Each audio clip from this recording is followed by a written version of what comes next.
se da su sve te stvari koje su nabrojene zapravo neodvojive jedna od drugih, jer moje bavljanje književnošću na Filozofskom fakultetu u Novom Sadu je ozbiljnije započelo osnivanjem časopisa Kult, a potom pisanjem eseistike, odnosno pisanjem tekstova o istoriji pozorišta, i sve me je to nekako dovelo do Sterijnog pozorja, do Matice Srpske, do svega ovoga čime se danas bavim. Tako da mislim da jedna stvar dovodi do druge, do treće, do pete, a sad kad sam u toj situaciji prosto ne možemo da izaberemo šta je ono što više volimo i šta je ono čime želimo da se bavimo, jer ne možemo da razdvojimo jedno od drugog.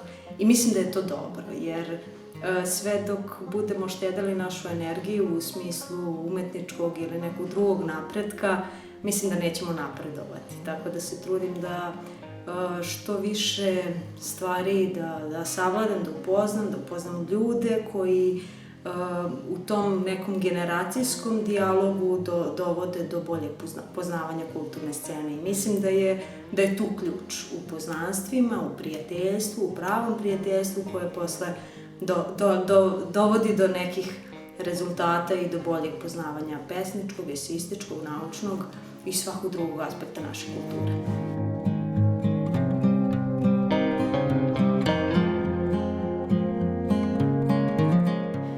Poezija je jako važna u mom životu i možda dugo nije bila najvažnija stvar, što je istina.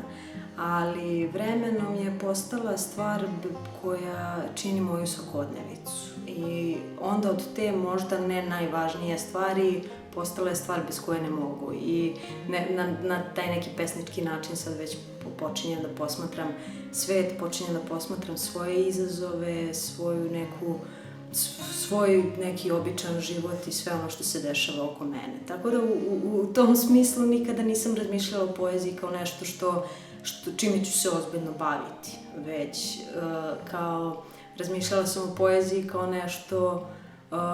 kao nečemu u čemu uživam, što volim da čitam, volim da pišem o poeziji i volim ponekad da pišem. Vremenom je to malo se promenilo, i to zahvaljujući baš tim uzorima, pesničkim uzorima, opet mojim prijateljima koji su mi pomogli da razmišljam o poeziji na drugačiji način, da preoblikujem ono što napišem, i to sve dovodi do tih nekih rezultata koji su sada evo i nagrađeni. Pesničkih uzora ima mnogo. Ako ćemo razgovarati o onim koje volimo da čitamo, mislim od Pope, Branka Miljkovića i tako dalje, dakle pesnici koje svi čitamo, do naših savremenika. Milan Tica, Miroslav Aleksić, Lazar Bukumirović, Jelena Marićević-Palać i tako dalje.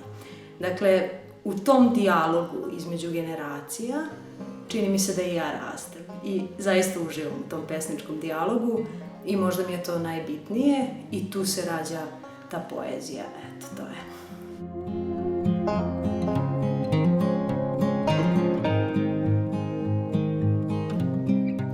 Želim da verujem da su jako važni i Kult jeste jedna od stvari na koje sam najponosnija, a Kult čine upravo ti ljudi koji pišu za Kult, koji sarađuju sa Kultom. Takvih ljudi ima preko 1000 u ovom trenutku za 7 godina.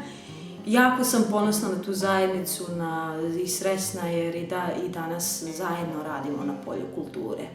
I samo na taj način možemo da napredujemo i dalje. Naravno, planiramo dosta novih stvari, tribina, dosta tema, dosta nekih projekata koje nas čekaju naredne godine. I iako smo od početka samostalni u smislu organizacije ili u smislu tema kojima se bavimo i tako dalje, čini mi se da je taj odnos prema institucijama dvojak. Kao neko ko radi u jednoj instituciji, najstarijoj kulturnoj kući kod nas, najstarijoj naučnoj instituciji kod nas, Matici Srpskoj, smatram da su institucije dobra stvar, naravno. I kao nešto što nas podsjeća na našu prošlost, nešto što nas podsjeća na ono što je bilo pre 200 godina i što može da bude za 200 godina. U tom smislu institucija je jako važna za očuvanje kulture. Sa druge strane, projekti kao što je Kult ili neki drugi koji žive van institucija imaju određenu slobodu i određenu energiju za koje možda nije neophodno da se povežu sa institucijama. I u tom odnosu, u toj saradnji sa institucijama, a postojanjem van institucija, kult je pronašao svoj put.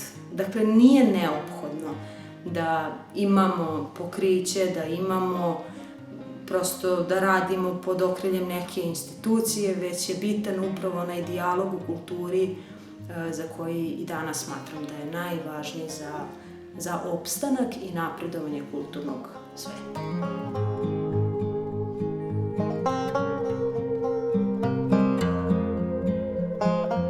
Knjiga Let Minervine sove moj prvenac sa svim tim mladalačkim greškama i zabludama i kao takvu tu knjigu jako volim, jako mi je draga i ne odričem je se kao što mnogi kažu za prvu knjigu.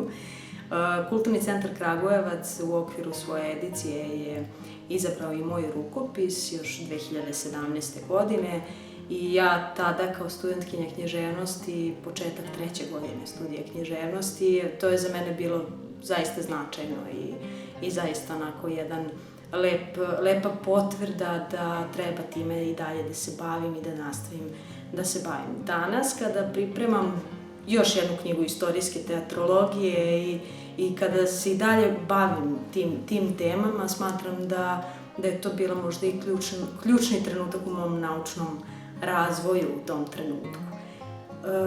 Te kritike, odnosno ti eseji o pozorišnoj istoriji i pozorišne kritike koje sačinjavaju tu knjigu, nastajale su od prve godine studija književnosti do kraja 2. godine. Dakle, to su 2 godine u pitanju, ali 2 godine jednog aktivnog